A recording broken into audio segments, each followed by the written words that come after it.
Hola amigas y amigos, bienvenidos a un nuevo programa de No Retiro Nada. El programa de hoy está dedicado a un tema que sorprende los últimos días en los distintos medios de comunicación, que es esta suerte de amnesia y revisionismo histórico que tienen algunos analistas políticos e incluso congresistas respecto a lo que ha sido la actitud del fujimorismo en el Congreso estos últimos 3 años. Se ha dicho en varios medios de comunicación e incluso en la Comisión de Constitución del Congreso que en realidad este Congreso y esta mayoría fujimorista siempre colaboró con el Ejecutivo, nunca pusieron ningún tipo de traba a su trabajo y que, imagínense, siempre tuvieron la mejor de las actitudes con el Ejecutivo.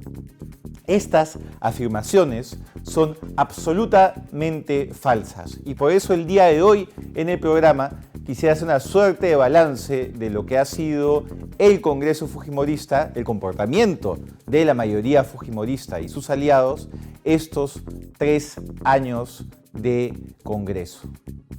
Primero, hay un dato que no es menor, no es anecdótico, que es importante tener en cuenta cuando analizamos lo que fue el comportamiento del fujimorismo.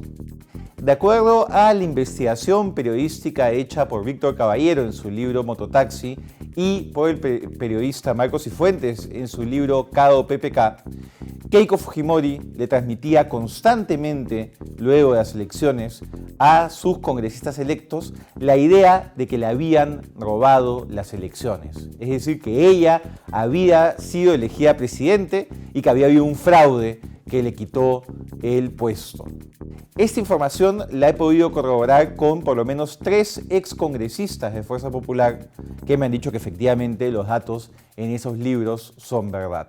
Esto no es un dato menor a la hora de analizar el comportamiento de Fuerza Popular en el Congreso, porque todo el tiempo ellos sintieron, porque eso fue lo que le transmitió Keiko Fujimori, que estaban frente a un gobierno usurpador, que se le había quitado a ellos el derecho ganado en las urnas de ser gobierno, no solo en el Congreso, sino también en el Ejecutivo. Por supuesto, no hay ningún tipo de elemento que pueda sustentar esta afirmación. No existe ninguna prueba que señale que el 2016 hubo fraude. Nadie, fuera del fujimorismo, cuestiona el hecho de que PPK y el gobierno de Peruanos por el Cambio fue elegido de manera legítima. Pero esto explica la actitud que desde el día 1 Fuerza Popular tuvo en el Congreso. Recordemos que, por ejemplo, en la juramentación de congresistas se convirtió en una barra brava el Congreso de la República, ¿no? Si uno juramentaba por Fuerza Popular, todo el Congreso y toda la galería de invitados estallaba en aplausos, y si uno juramentaba por cualquier otra fuerza política, inmediatamente era abuchado como si se tratase pues, de una plaza pública. A los pocos días fue el mensaje presidencial de PPK, el cual ni un solo congresista, por consigna de Keiko Fujimori, ni un solo congresista del fujimorismo aplaudió el mensaje de PPK. Estas dos escenas, el día de la juramentación de congresistas y el día de la juramentación del presidente, marcan lo que fue los siguientes 3 años de este Congreso. Y hay cifras que son muy claras. Este es el Congreso que menos leyes enviadas por el Ejecutivo ha debatido y aprobado desde el 2001. Es el Congreso que más decretos legislativos del Ejecutivo ha derogado o modificado, incluso apartándose de lo que había sido la jurisprudencia del Tribunal Constitucional sobre este tipo de normas. Los ministros, sobre todo en el primer año, pasaban más tiempo en comisiones que en sus despachos. Hay un artículo que yo recomiendo de Carlos Basombrío, ex ministro del Interior, que cuenta esta experiencia. Y no era que se iba al Congreso para, en fin, ver cómo el Congreso colaboraba con los ministros o cómo es que se controlaba mejor la labor que se hacía en sus sectores. La actitud era de confrontación y de permanente maltrato a los ministros, que incluso podían ser citados a diferentes comisiones en una misma semana. Esto tuvo como desenlace la censura de alguno de ellos, la amenaza de censura que llevó a la renuncia de otros y, en fin, todo lo que ya conocemos como parte de la historia reciente. El fujimorismo, además, se negó a cumplir ciertas prácticas parlamentarias que se habían dado en el pasado, por ejemplo, que la Comisión de Presupuesto y la Comisión de Constitución, que son comisiones muy importantes del Parlamento, fuesen ocupadas por congresistas del oficialismo y las mantuvieron para ellos y las controlaron y las controlan hasta el día de hoy. El problema, además, era que las pocas comisiones que no eran presididas por el fujimorismo sí tenían mayoría fujimorista.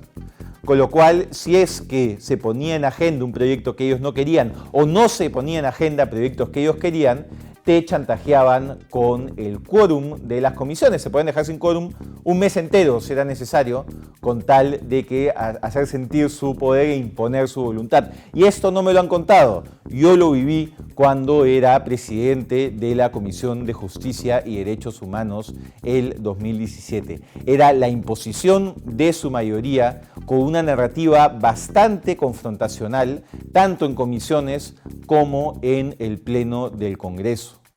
A esto se suma también la actitud que se tenía frente a otros poderes del Estado.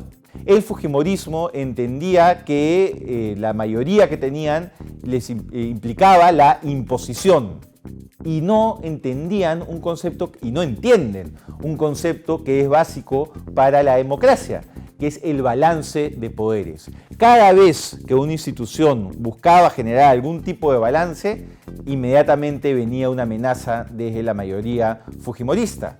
El fiscal de la Nación terminó con denuncia constitucional. Los magistrados del Tribunal Constitucional terminaron con denuncia constitucional. La prensa libre que criticaba esta actitud abusiva del Congreso terminó llena de adjetivos, como en una dictadura que siempre se va contra la prensa libre, y con una ley que evidentemente buscaba debilitar la libertad de prensa en Perú, que fue la conocida como la Ley Mulder, que por cierto ni siquiera pasó por comisiones, fue directamente al Pleno.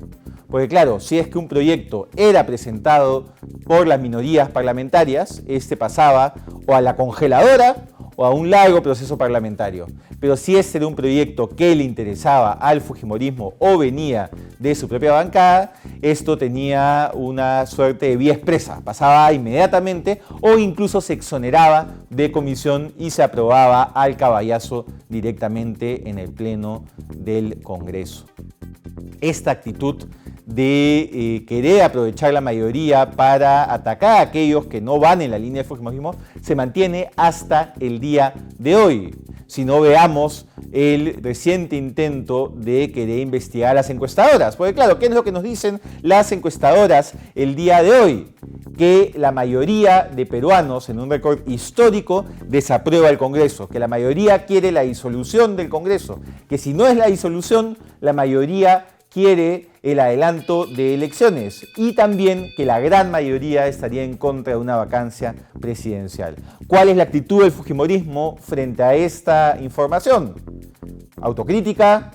¿Cambio de rumbo? No. Investiguemos a las encuestadoras, debilitemos a las encuestadoras porque están tratando de debilitar nuestra posición en el Parlamento. Eso es inaceptable en una democracia.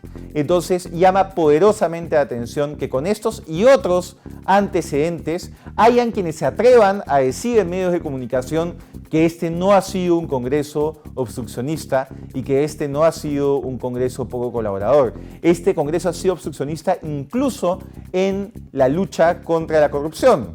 Recordemos que hasta el día de hoy los ex integrantes del Consejo Nacional de la Magistratura no pueden ser investigados por ser parte de una organización criminal porque el Congreso se negó a aprobar esa posibilidad. Hasta el día de hoy contamos con 3 fiscales supremos cuestionados, entre ellos el ex fiscal de la Nación, Chávarri, porque el Congreso se niega a actuar como se debe.